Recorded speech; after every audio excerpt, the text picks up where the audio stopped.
오늘 아까 성경 봉독한 27장 잠언 27장 20절 말씀에서 제목이 나왔습니다. 만족하라.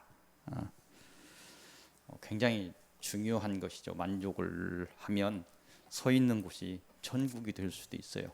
만족하지 못하면 죽을 때까지 지옥을 맛볼 수도 있습니다. 굉장히 중요한 말입니다. 하나님이 주신 복의 족함을 알라는 그런 말씀입니다. 그리스도인의 기본 성품인 감사는 주신 것에 대한 족함에서 시작될 것입니다. 그리스도인의 자족과 이로 인한 감사가 왜 필요한가? 그건 우리는 하나님의 자녀이기 때문에 그렇습니다. 하나님은 우리의 아버지가 되시기 때문에 그렇습니다. 나 혼자 이 세상을 사는 것이 아닙니다. 그래서 내가 살고 태어나서 살고 또 하나님의 자녀로 이렇게 변해서 살고 지금까지 이렇게 사는 것에 대해서 감사가 굉장히 필요합니다. 우리가 감사를 놓쳐서는 안 돼요. 서익교회 성도들도 지난 세월 서익교회 성도로서 이렇게 살아온 세월을 생각하면서 감사를 잊어서는 안 됩니다. 아버지 하나님으로서 하나님의 자녀에게 하시는 일에 관해서 한번 살펴봅니다. 첫 번째 마태복음 7장 9절에서 11절 말씀을 보면 무엇을 말씀하시냐면 좋은 것으로 주시는 하나님, 좋은 것으로 주시는 하나님에 대해서 드러나고 있습니다.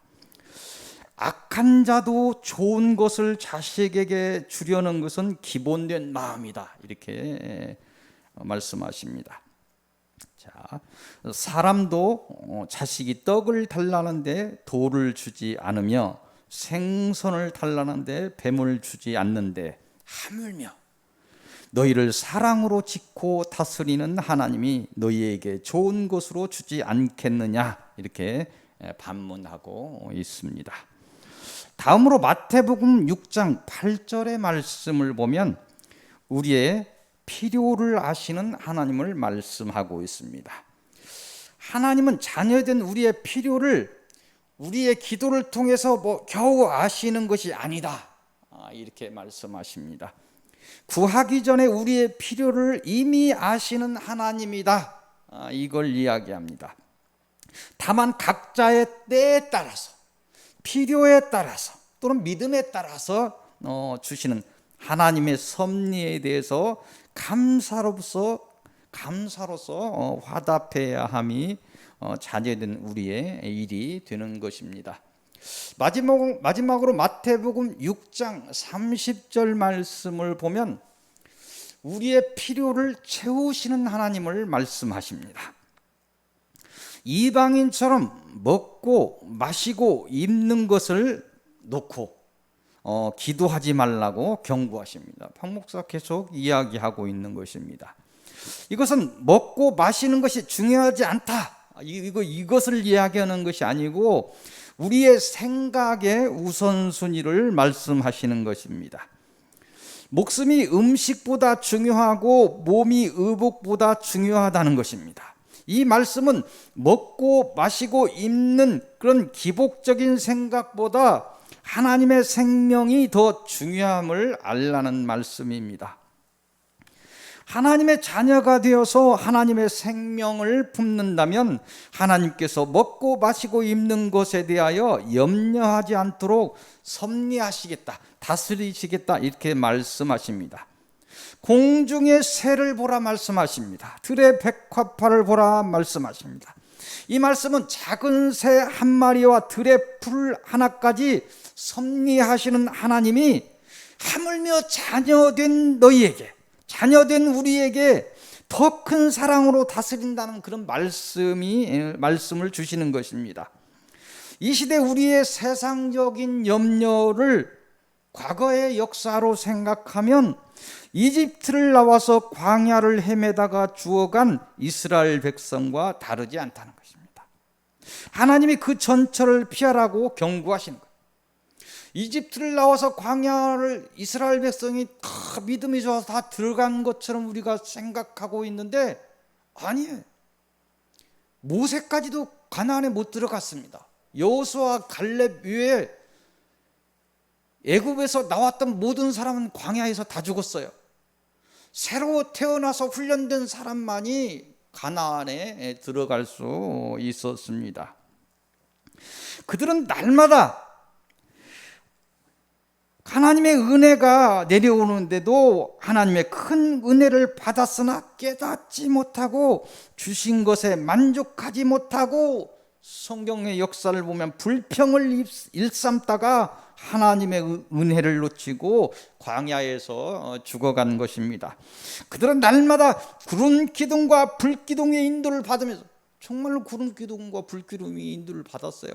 밤이면 불 기둥이 막 앞서서 막 더위 추위도 피하게 하시고 막 해충도 막으시고 막 그거 하시고 낮이 되면 막 구름 기둥이 정말입니까? 성경의 역사를 보면 그랬다는 거예요. 구름 기둥이 착 움직이기 시작하면 전부 그 진을 동서남북으로 그 성전을 중심으로 네 부족씩 네 지파씩 서 있다가 움직이는 것 같으면 다 쳐가지고 다 행렬에 맞춰서 또 가다가 또 구름 기둥이 멈추는 것이 어느 이상 되면 이제 또 다 진을 치고 그렇게 구름 기둥과 불 기둥의 인도를 받았습니다.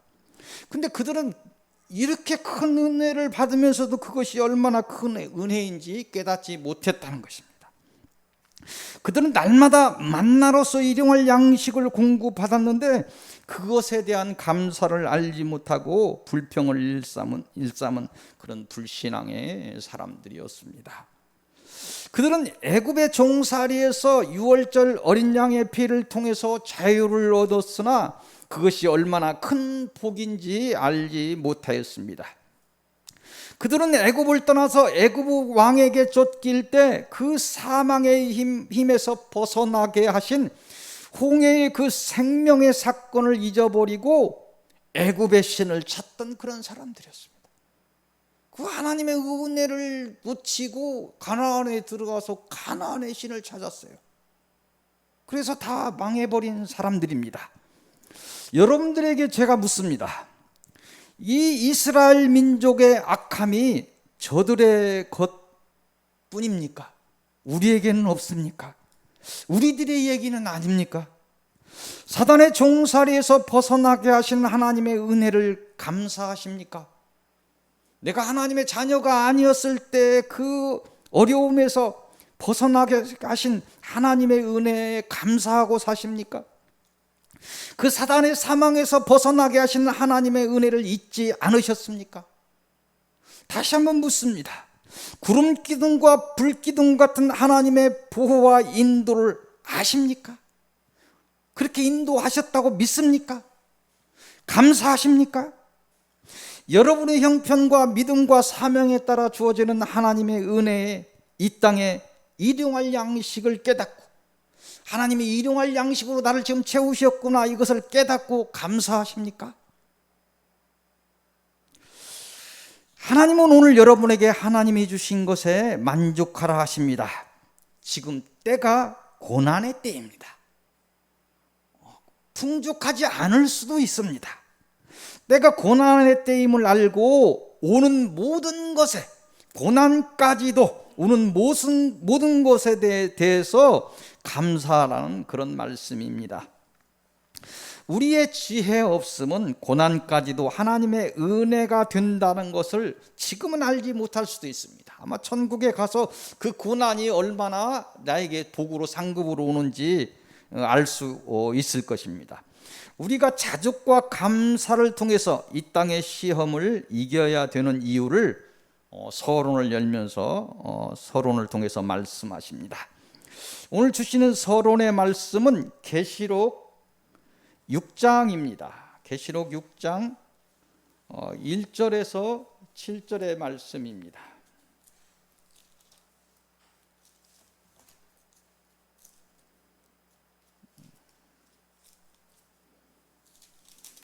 계시록 6장 1절에서 17절 말씀, 이곳을 통해서 주시는 말씀은 진노의 날이 오리라. 그래서 우리가 자족과 감사를 통해서 이 땅의 시험을 이겨나는 이유가 진노의 날이 반드시 온다는 것입니다. 이건 6장의 내용은 뭐 수요 사경회 때 깊게 이렇게 보았던 내용이니까 어렵지는 않을 것입니다. 하나님의 역사적인 심판의 날이 다가오면 봉인되었던 하나님의 진노가 드러나게 된다. 이게 계시록 6장의 말씀입니다.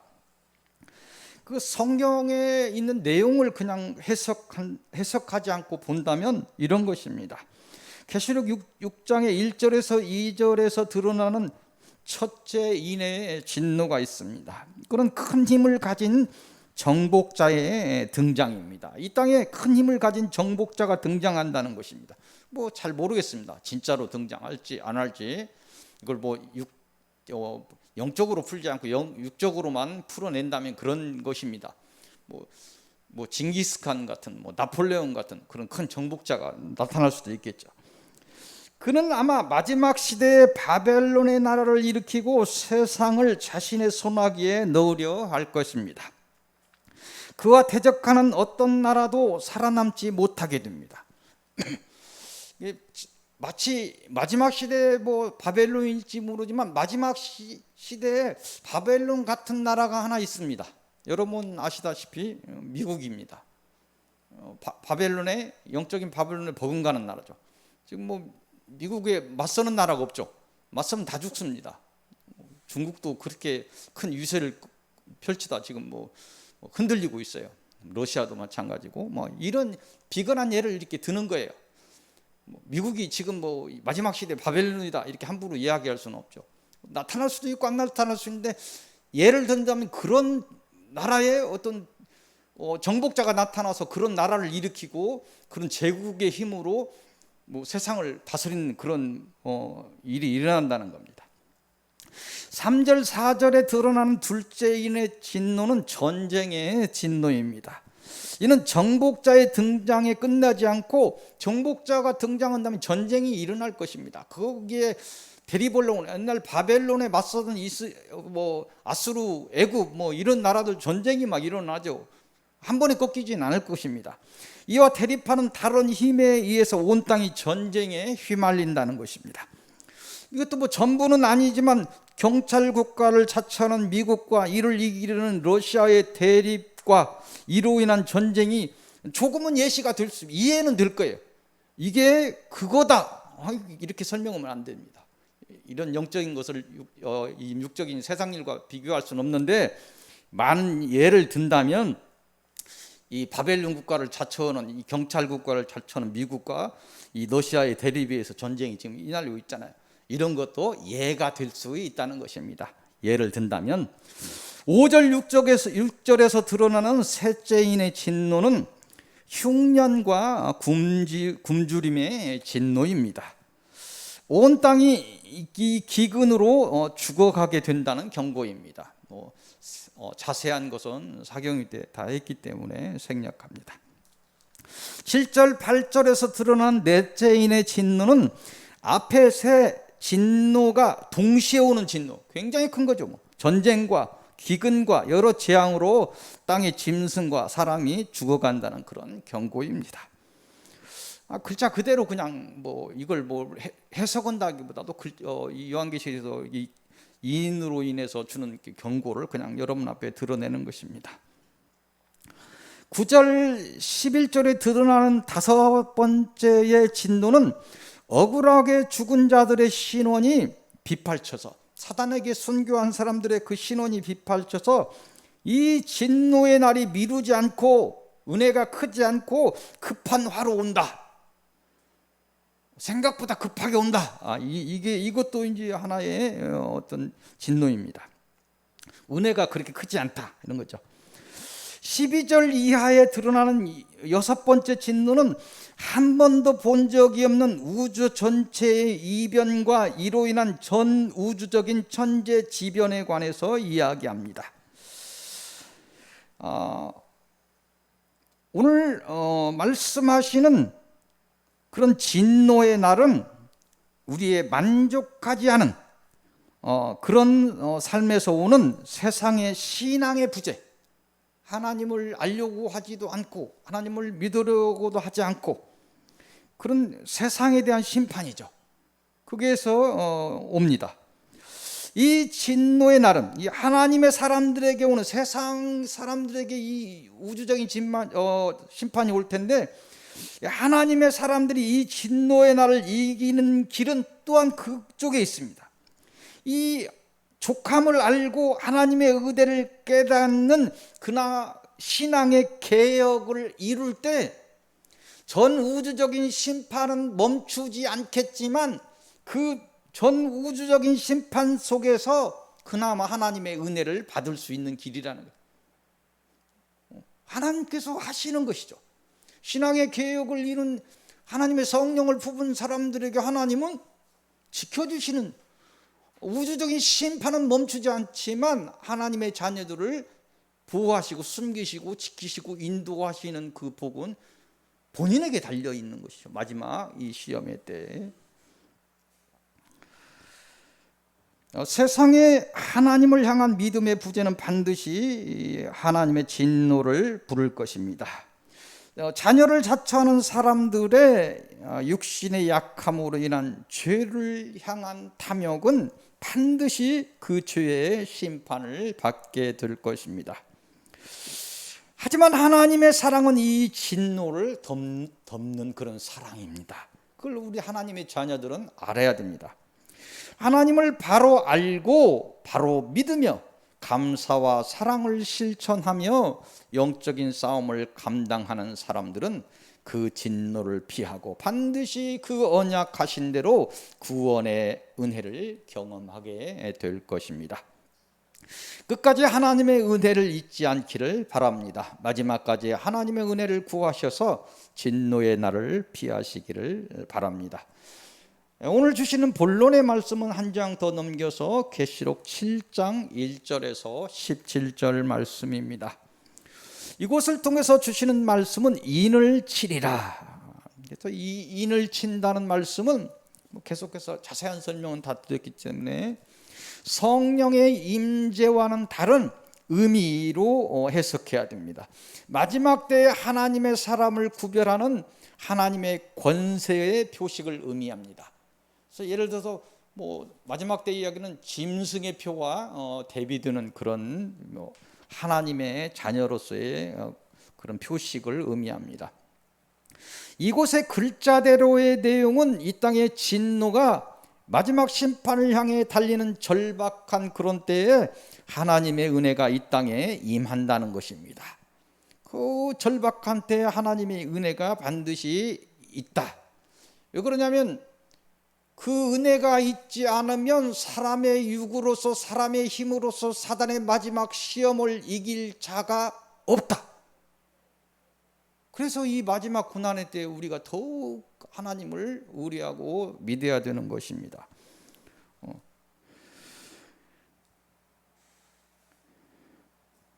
그 은혜는 인침의 은혜입니다. 마지막 시대에 영적인 싸움을 감당하는 자녀들에게 오는 그 은혜는 인침의 은혜라 오늘 말씀하십니다. 인간의 힘으로 사단의 마지막 공격을 이기지 못할 것을 아시는 하나님께서 구원에 이를 자들을 인치고 숨기시고 보호하시겠다는 그런 말씀입니다. 오늘 성경을 보면 성경에서 보이는 그런 계시에 의하면 이스라엘 민족의 인침의 숫자는 14만 4천 명입니다.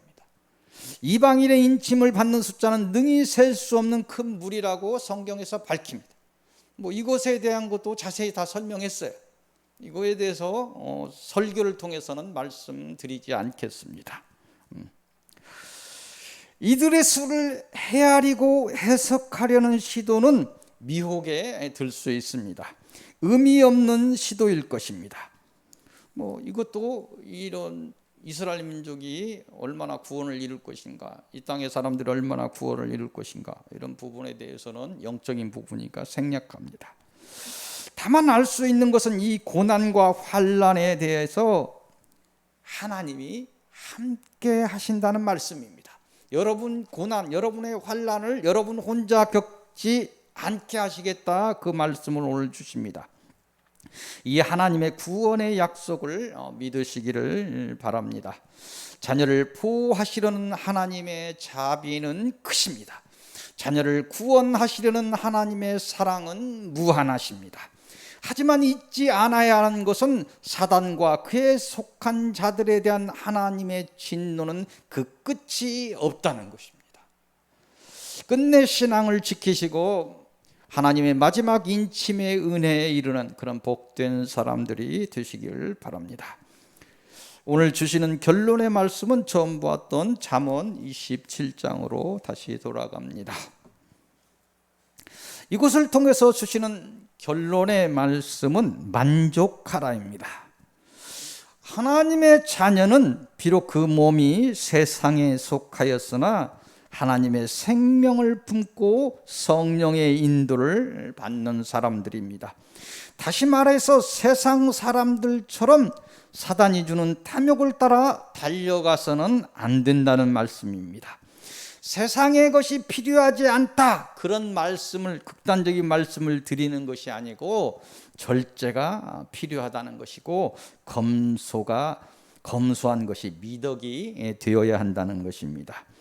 이 땅에 사단이 주는 미혹을 이기기 위해서는 주신 것에 감사하는 성품이 필요하다는 것입니다. 이 땅에 사단이 주는 저주를 이기기 위해서는 원수까지도 사랑하는 성품이 필요하다는 것입니다. 하나님이 허락하신 이 시대, 이 땅의 자녀 신분에 만족하시고 감사하시기 바랍니다.